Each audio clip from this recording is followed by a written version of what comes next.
Good morning and welcome to Wednesday of week 4 of your Physics 5 a day.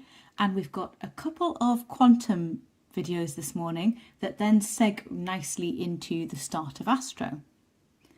Okay, so if waves behaving like particles wasn't strange enough, you can also have particles behaving like waves. And we're going to start today by talking about what do we mean when we say behaving like a particle or behaving like a wave.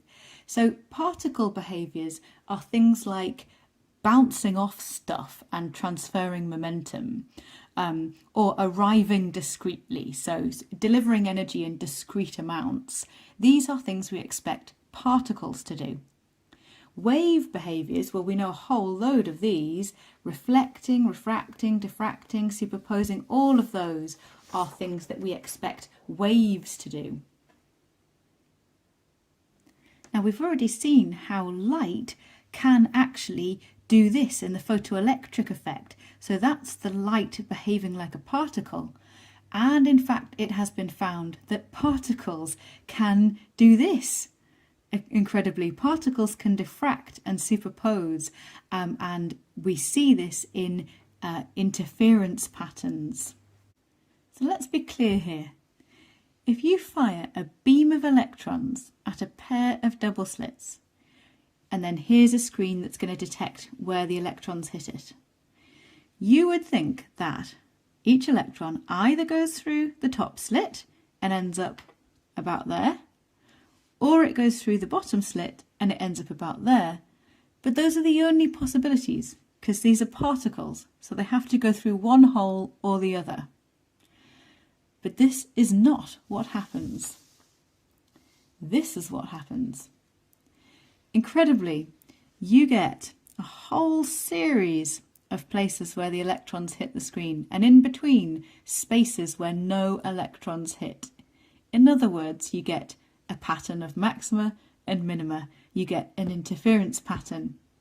Now, we know that for an interference pattern to be created, we must have two coherent waves in here, and they need to be overlapping and superposing, and then constructive interference and destructive interference is what results in our maximum and minima.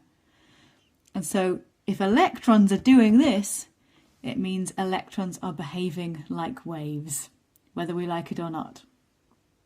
Now, if these electrons are behaving like waves, it's natural to ask, well, what's their wavelength? And the answer is this: Planck's constant divided by the momentum of the electrons. And this wavelength here, the wavelength of a particle, is named after the person who predicted that particles might behave in this way. Bruy. So it's called the Bruy wavelength, the wavelength of a particle. So here's a typical question using the Bruy wavelength formula. Okay, so you're going to need the mass of an electron, which is on your formula sheet. And so, as we've done before, the kinetic energy of an electron accelerated over a potential difference is given by this formula. And so here we have it in joules. And then kinetic energy, of course, is also equal to this. And so rearranging, leaving you to put all the numbers in, you'll get this as your speed. And then determining the Bruy wavelength, it's equal to h over the momentum, so that's Planck's constant over the mass of an electron times the v you've just worked out, and that gives you 7.1 times 10 to the minus 11 metres.